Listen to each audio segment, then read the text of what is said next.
The smell of spray paint hit him first.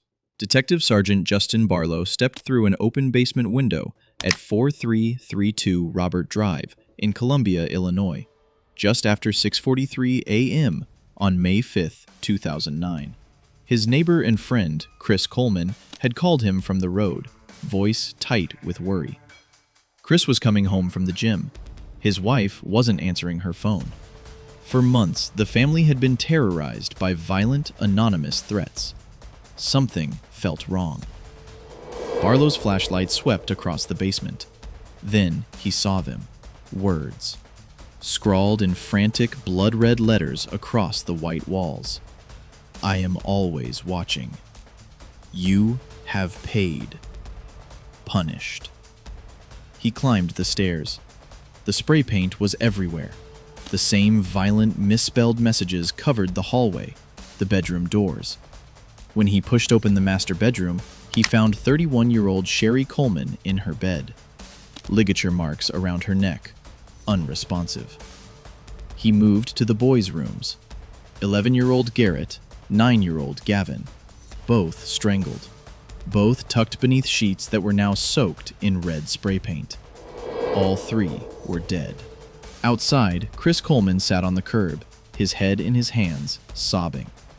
He was a Marine, a protector, the personal bodyguard to one of the most famous televangelists in the world, Joyce Meyer. And now his entire family had been slaughtered in their sleep by the stalker he'd been warning everyone about for months. That's what it looked like. That's what Chris Coleman needed it to look like. But within hours, his performance would begin to crack, and the proof that he was the killer wouldn't come from a murder weapon. It would come from a single letter, a simple U, and a digital trail of obsession that led straight back to the man who made the 911 call. This is the story of a perfect family, a secret life, and a plot so transparent it was literally written on the walls. Every detail you're about to hear is documented in police records, trial testimony, and court evidence.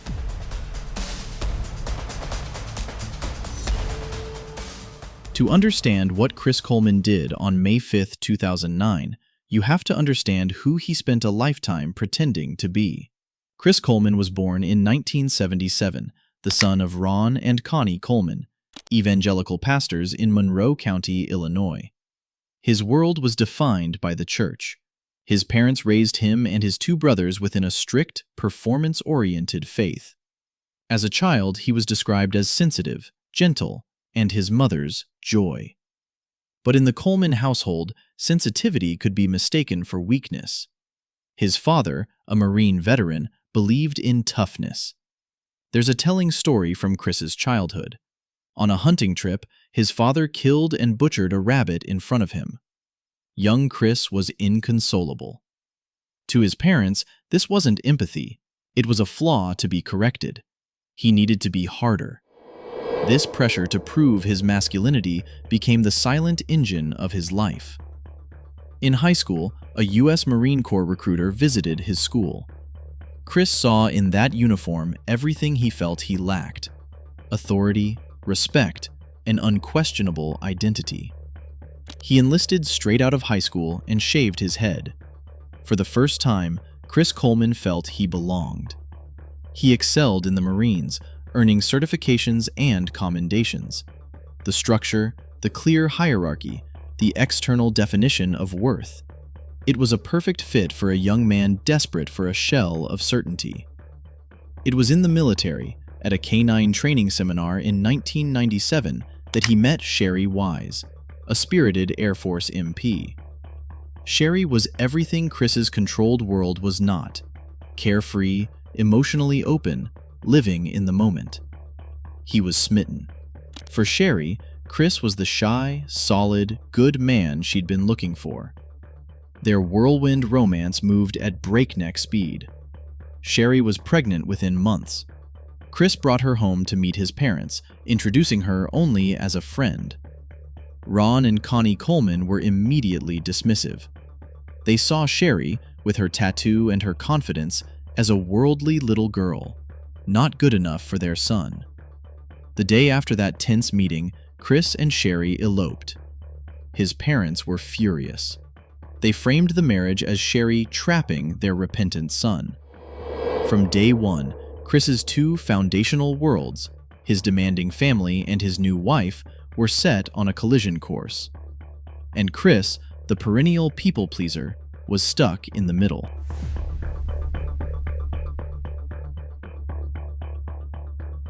Chris leveraged his Marine experience into a dream job: head of security for world-famous televangelist Joyce Meyer, a family friend. He became her personal bodyguard, traveling the world, earning over $100,000 a year. From the outside, the Coleman family was the suburban ideal. They lived in a comfortable two-story home in Columbia, Illinois, a quiet, safe town where violent crime was an unthinkable abstraction. Sherry was a devoted stay-at-home mom. Friends described her as fun-loving, generous, and deeply committed to her boys. Garrett, at 11, was the quiet thinker. Gavin, just 9, was the outgoing firecracker, his mother's shadow. He had the perfect cover, the respectable job, the beautiful wife, the 2 sons. But inside, he was seething. The pressure was immense. He worked 80 to 90-hour weeks. In unguarded moments, he'd complain to friends that he was protecting some millionaire lady I don't even like, while his wife got to enjoy the house his money bought. He resented Sherry's spending, even though it was often on the children, the home, or charity. He saw the family not as his purpose, but as a burden holding him back from God's destiny for his life. Beneath this picture-perfect surface, the marriage was crumbling. Sherry confided in friends that Chris had become distant, cold, and unaffectionate. He traveled constantly, and when he was home, tensions simmered.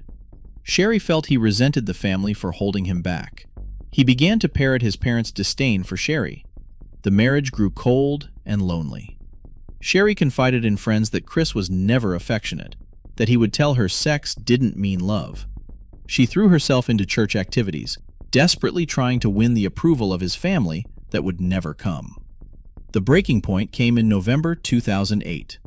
During a family trip to Florida for Joyce Meyer's work, Sherry reconnected with an old high school friend, a cocktail waitress named Tara Lintz. She introduced her friend to her husband. Tara was a cocktail waitress, single, and lived with a similar free-spirited energy that Sherry once had. For Chris, she was a mirror of the life he felt he'd lost. And almost immediately, Chris Coleman began a secret, intense affair with his wife's best friend. This wasn't a casual fling. It was a full-blown double life. The affair was electric and all-consuming. It wasn't just a fling. It was an entire secret identity. Chris and Tara exchanged hundreds of explicit texts, photos, and videos. He flew her to Arizona and Hawaii for a secret rendezvous while on business trips. On his phone, he kept a detailed note titled Tara, listing her measurements, her favorite perfume, and even a name for the daughter he imagined they'd have one day: Zoe Lynn Coleman. He gave her a promise ring. They picked out wedding bands. He flew her to Arizona and Hawaii for secret trysts, creating a parallel universe where he was not the stifled husband, but the romantic hero. In Tara, he found the respect and excitement he craved. Tara testified that Chris promised to leave his wife for her, telling her he would serve Sherry with divorce papers in early May. But it came with an ultimatum: leave your wife. You had even registered on some wedding sites and stuff, looked at some rings. I looked at stuff, but with his job, he can't be living with anybody unless he's married. Had you guys ever talked about having children together? Mm-hmm. And here, Chris's cowardice and warped logic took over. Chris Coleman believed, or convinced himself, that if he divorced Sherry, he would lose his high-paying, high-status job with Joyce Meyer's ministry, which frowned upon divorce. He was convinced that if he was the one to file for divorce, he would lose his job with the morally strict ministry. He saw only 2 paths: a messy, job-threatening divorce, or a clean, permanent exit. He chose the latter, and to cover his tracks, he began writing a sinister script for a phantom villain. So, the man trained in security and planning began to devise a different exit strategy. He would create a villain. Just 9 days after meeting Tara, Chris Coleman sat down at his own laptop and created an enemy. In mid-November 2008, just days after his affair with Tara began, a series of terrifying emails arrived. Sent from an address called destroy.chris, they were filled with obscenities and violent threats. The email account destroy.chris began sending violent, obscene threats to himself, Joyce Meyer, and her son. "If I can't get to Joyce, then I will get to someone close to her," one read. "I will kill his wife and kids. I will kill them all as they sleep." The messages claimed to be from someone furious at Meyer's ministry, promising to kill Chris's family. This was the start of an elaborate, yet shockingly clumsy, charade. Chris reported the threats to police. He played the part of the concerned husband and father perfectly, he told his neighbors. His friend across the street, Detective Sergeant Justin Barlow, even installed a security camera pointed at the Coleman mailbox to catch the culprit. He sent handwritten letters to his own mailbox. He reported them to the police, playing the role of the concerned protector. Chris was now acting in a drama of his own creation, starring himself as the potential victim. The threats escalated from email to handwritten letters left in the mailbox. The language was vicious, fixated on Joyce Meyer's fake religious life. The final note, in late April 2009, closed with a chilling promise. "I'm always watching. Your worst nightmare is about to happen." Sherry was terrified. But her fear had two sources. One was the anonymous stalker. The other was her own husband. That winter, she told a close friend a secret that would later echo through a courtroom. "If something happens to me," she said, "Chris did it." By May 2009, the pressure was unsustainable. Tara was pushing. Sherry was suspicious. The lies were a house of cards. On the night of May 4th, 2009, Chris Coleman called in sick to work. On the night of May 4th, he made his choice. The next morning, May 5th, he would later claim he woke up at 5:30 a.m., kissed his sleeping wife, and left for the gym. But the timeline, as established by the legendary forensic pathologist Dr. Michael Baden, told a different story. Based on body temperature and rigor mortis, Sherry, Garrett, and Gavin had been dead for hours by the time Chris claimed he left the house. They were murdered between 3 and 5 a.m. When you left the house this morning, was your wife alive? Oh yeah. What would you say if I told you that I don't think she was? I don't know. I don't know what to tell you. I mean, I think she was. I mean, she was. Okay. She was laying right beside me. Right. And I'm not doubting that. In the early hours of May 5th, inside the quiet home on Robert Drive, the final act of Chris Coleman's false life played out. He strangled his wife, Sherry, and then his sons, Garrett and Gavin, in their beds. Before he left, Chris staged the scene. He sprayed those horrifying messages on the walls and over his sons' beds. He then sprayed the walls with the same violent, misspelled rhetoric he'd practiced in the emails, signing the crime with his own linguistic fingerprint. He opened a basement window to suggest a break-in. Then, he left to establish his alibi. His performance was meticulous. He staged a break-in, drove to the gym, and began the performance of a lifetime. The frantic husband calling his unresponsive wife. Wow. Started working out. I text her at some point. I might even called her again. I don't remember. I could probably look at my phone if you want me to. Do you guys have a home phone number too, or just cell phones? We just use cell phones. So I text her, and then she still didn't respond, and probably now it had to have been well after 6 o'clock sometime when I texted her or called her. I'm sure it's still on her phone what time it was. Okay. And At the gym, he called and texted Sherry's phone repeatedly. "Are you awake? Time to get the kids up," creating a digital record of a worried husband. On his drive home, he called Detective Barlow, his voice laced with concern, asking him to check on his silent family. He called his detective neighbor, his voice laced with manufactured fear. But the performance was full of tells. When Barlow and other officers met him in the driveway and delivered the devastating news, Chris's reaction was off. When told his family was dead, he didn't ask how they died. He didn't try to rush into the house. He didn't try to run to them. He sat on the ground and sobbed, but to seasoned investigators, it felt like a recitation, not a reaction. There were also fresh scratches on his arms. He had scratches on his arms he couldn't explain. In a police interview later, he nervously asked for a blanket and used it only to cover those telltale marks. That'll work on it. Yeah, sometimes you cover my arms up. Don't freeze them. The world-class security expert had forgotten the camera across the street, which showed no intruder, only him leaving. The detective's security camera footage sealed the first major hole in his story. It showed Chris leaving that morning. It showed no one else approaching the house. No stalker, no killer. The only person who could have committed the murders was already inside.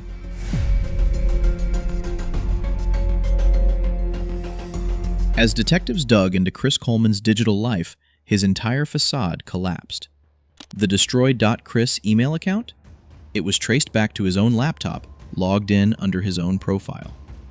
The violent, semi-literate rants were his own writing. Forensic linguist Robert Leonard was called to the stand. He compared the threats and the graffiti to Chris's known writing. The evidence was in the quirks. Both the killer and Chris used "you" for "you" in emails, a text message shorthand unusual for formal threats. Both consistently placed apostrophes in the wrong place in contractions. Doesn't and can't. The red spray paint? Police found a receipt. Months before the murders, Chris Coleman had purchased a single can of candy apple red spray paint. But the most damning evidence of all was the affair. When police in Florida interviewed Tara Lintz, she laid it all bare. The promise ring, the plans to marry, the fact that Chris told her he was filing divorce papers on May 4th or 5th. Chris was arrested on May 19, 2009, and charged with 3 counts of first-degree murder.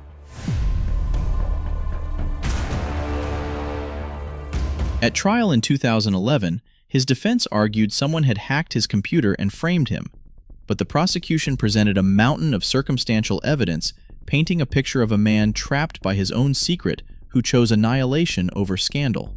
At his trial, the evidence was overwhelming. The emails from his computer, the spray paint receipt, the digital trail of his affair. The perfect man was exposed as a meticulously constructed fraud.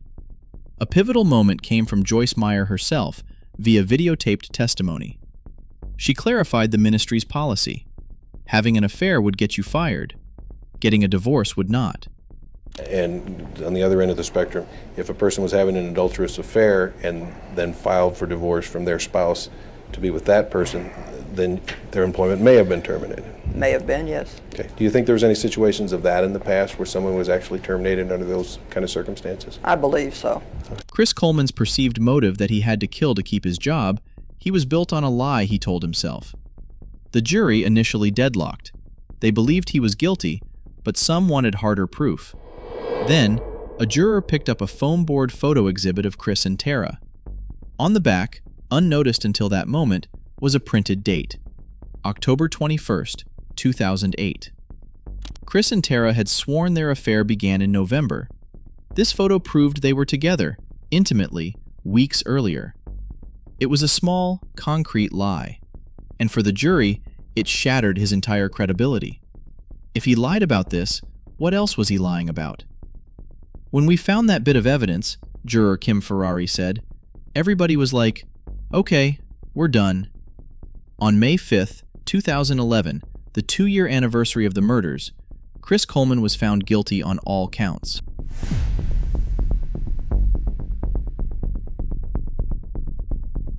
Chris Coleman waived his right to be sentenced by the jury, avoiding a potential death penalty. He was sentenced to life in prison without the possibility of parole. He was eventually transferred to Dodge Correctional Institution in Wisconsin. But the story had one more brutal chapter. Sherry, Garrett, and Gavin were initially buried in a cemetery in Chester, Illinois, near Chris's parents. Sherry's family was horrified. They fought a protracted legal battle to have their loved ones moved. A judge agreed, ruling a convicted murderer should not control the final resting place of his victims. In December 2012, the bodies of Sherry, Garrett, and Gavin were exhumed and relocated to a cemetery near Chicago, in Sherry's hometown.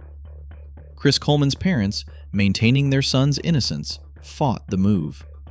His father, Pastor Ron Coleman, revealed a shocking mindset when he defended the affair to the media, stating, "Tara was just meeting a need at the time that Sherry wasn't taking care of." He added, "Every man has his desires. If your wife doesn't respect you, then you're going to find respect someplace else." His own father, Pastor Ron, provided the final, tragic clue to Chris's psychology. To this day, Chris Coleman maintains his innocence from prison, claiming he was framed. All his appeals have been denied. Chris Coleman is now serving life in prison. He maintains his innocence, still clinging to the shell of a lie.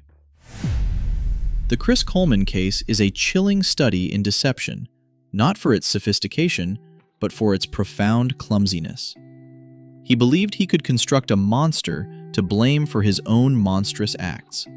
But in the end, the only monster the evidence revealed was the one living inside the house, the one who looked at his smiling sons and saw obstacles, the one who looked at his devoted wife and saw a problem to be erased.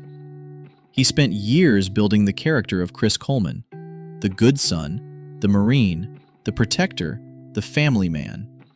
But in the end, the only role he had left to play was the monster, and it was the part he wrote for himself. He thought he was writing a story about a stalker. Instead, he wrote his own confession in threatening emails, in red spray paint, and in the devastating, ordinary details of a double life that could end only in tragedy. Sherry, Garrett, and Gavin Coleman were not killed by a mysterious stalker. They were killed by the man they trusted most. And the proof was in his own words. Chris Coleman's story isn't unique. It's a pattern. The perfect husband, the respected professional, the family man who everyone trusted, until the mask slipped. There are dozens of cases just like this one. Men who believed their secret lives were invisible. Men who thought they could stage the perfect crime. Men who underestimated one simple truth. In the digital age, everything leaves a trace. If this case disturbed you, if it made you question how well we really know the people closest to us, then you need to hear what we're covering next. Because Chris Coleman made mistakes. He was sloppy, transparent, almost desperate in his deception. But what happens when the killer is smarter? What happens when the performance is flawless? What happens when there's no spray paint, no digital trail, no obvious lie to unravel? Next time on The Wisp, we're diving into a case that will make Chris Coleman look like an amateur. A case where the evidence pointed in every direction except the truth. A case where the killer almost got away with it. Subscribe now, because the next story we're telling will challenge everything you think you know about murder investigations. And trust me, you won't see the ending coming. I'll see you in the next one.